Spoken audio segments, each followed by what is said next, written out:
Okay, so this video is to finish up the notes from pre-cal for geometric sequences. We're going to talk about the sums, and we are focusing on this formula. This is the sum of a finite, which means it stops. So this is a finite geometric sequence, and again, this is not a formula that you have to have memorized. It will always be provided for you. It's not so much can you memorize the formula, it's do you know which formula to use and how to use it. So I'm looking at number 17. I know it's a sum because I see the sigma, and I know it's finite because I can see that it goes from 1 to 12. So it definitely stops. So the first thing I'm going to do is I'm going to specify that I'm finding the sum of the first 12 terms. The first thing I need is my a sub 1. So I'm going to take my first number down here, which is not always a 1. You can see that number 19 and in number 20. I'm going to take a 1, I'm going to plug it into my formula, and I'm going to find what my first term is going to be. So plug in a 1, so that's going to be 4 times 0.3, which is going to be a 1.2. Then the formula is 1 minus, and then it wants the r, and the r is always the guy that's being raised to the power. So that's going to be 0.3. And then the r is raised to the nth power, which is however many terms you're finding the sum of. So to the 12th over 1 minus r. And then you just plug this into your calculator and make sure you practice doing this so that you get a feel for your calculator and where it needs parentheses and where it doesn't. And I got a 1.71. So number 18, same thing. It's the sum of a finite series or sequence. So I'm going to find the sum of the first 10. So I'm going to plug in my, to find my a sub 1, I'm going to plug in the first guy down here, which is a 1. And 1 minus 1 is going to give me 0. And 0.25 to the 0 is a 1. And 2 times 1 is 2. So my first term for this sequence is a 2. And then I've got my 1 minus, and then my r, which is 0.25. And then to the n, which is 10. And 1 minus 0.25. Then pause the video, take some time, plug that in. Make sure that your calculator and all of its parentheses are following the formula. Now number 19 is just a tad bit different because a lot of people are going to look at that top number and say, oh, I'm finding the sum of the first 7 terms. But you are actually finding the sum of the first 5 terms. And a lot of people look at this and say, well, but if I do 7 minus 3, I get 4. Well, that means there are 4 jumps from term 3 to term 7, but there are actually 5 terms. And this is term 3, and this is term 7. 1, 2, 3, 4, 5. So you can see that there are 5 terms. If you subtract, you're finding the holes in between them, how many times you had to jump from term to term. So you can do that whole, and we talked about it earlier, you can do the top minus the bottom and then add 1. Again, that will always work. So I'm finding the sum of the first 5 terms. To find my first term, I'm going to plug in not a 1, I'm going to plug in the 3, which is where it wants me to start. So plug in a 3, 3 minus 1 is 2, and 4 squared is 16. So there's my first term. 1 minus, my r is always the guy that's being raised to the power, so that's 4 to the n, which is 5, over 1 minus 4. And then I want you to pause the video, take some time, plug this in.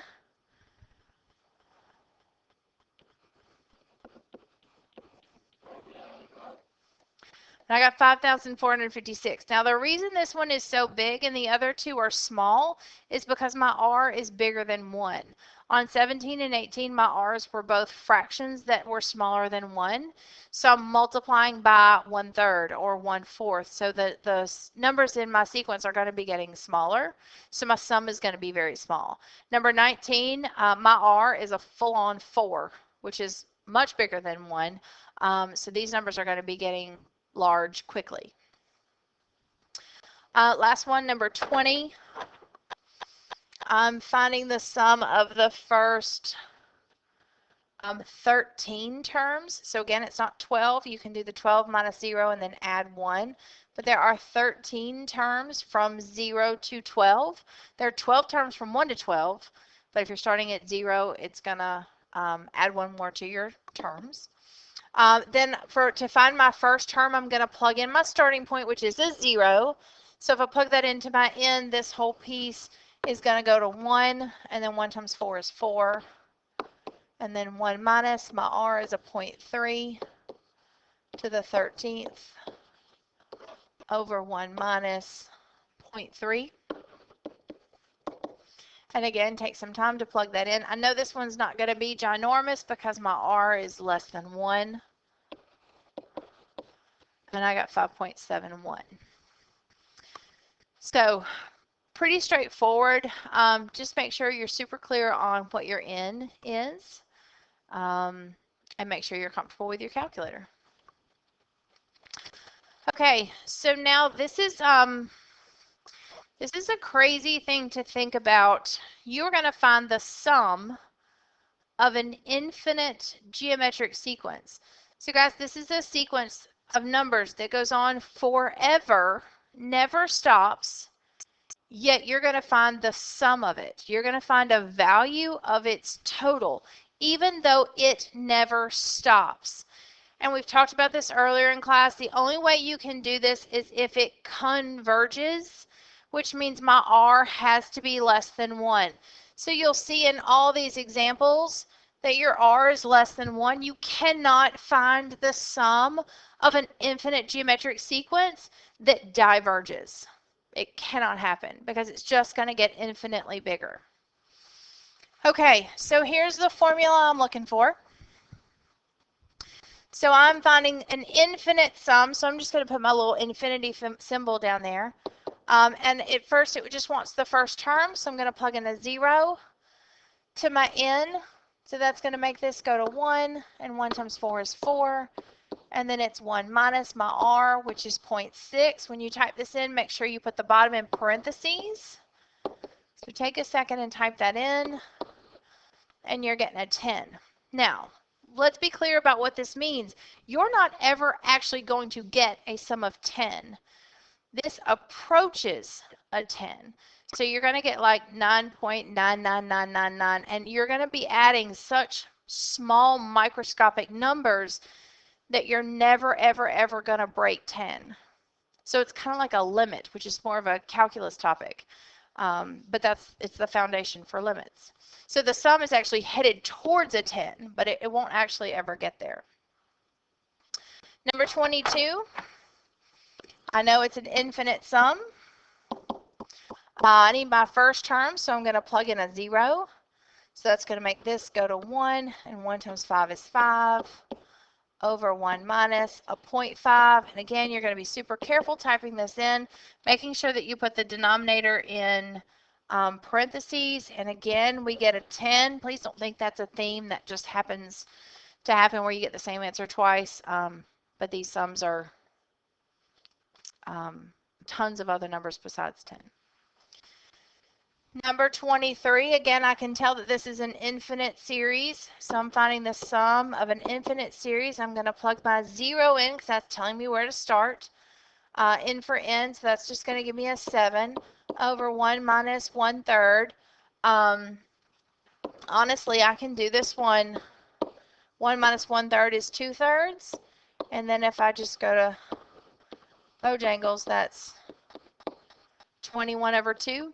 If you type this into your calculator and go decimal, you're going to get a 10.5, which is the same thing as 21 over 2. I'll take either one, but I just don't want you to miss the fact that the fractions are super easy and you know how to handle that and just blindly go to your calculator.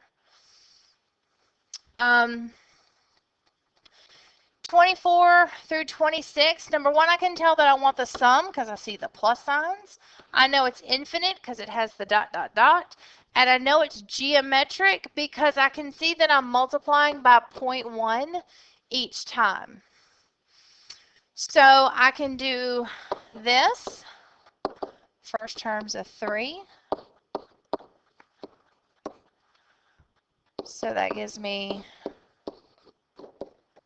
which is 3.3 repeating.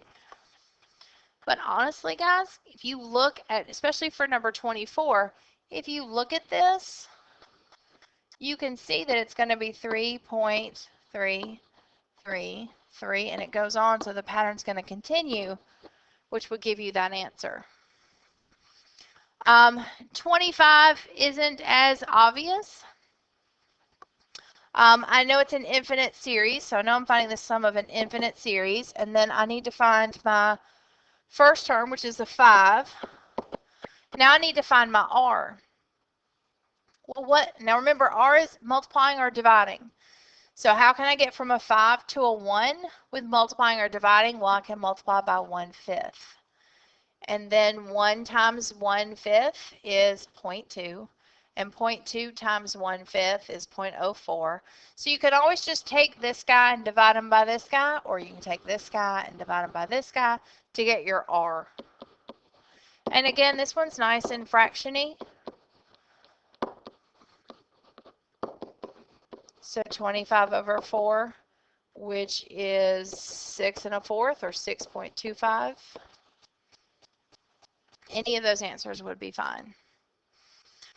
26 is a lot like number 24. I can see super obviously that the sum is going to be 5.5 repeating. If you do your r is going to be a 0.1. So first term's a 5. 1 minus a 0.1. So 5 over 0.9, which is 5.5 repeating. But again, you can see that from the pattern. But make sure you know the process if you have one like number 25. But 24 and 26, I'm fine. If you see the pattern to go straight to the answer, I'm totally fine with that. So that gets us through the end of the notes. If you have any questions, feel free to come see me or text me and let me know. And we'll have a homework quiz next class. And good luck on the ACT.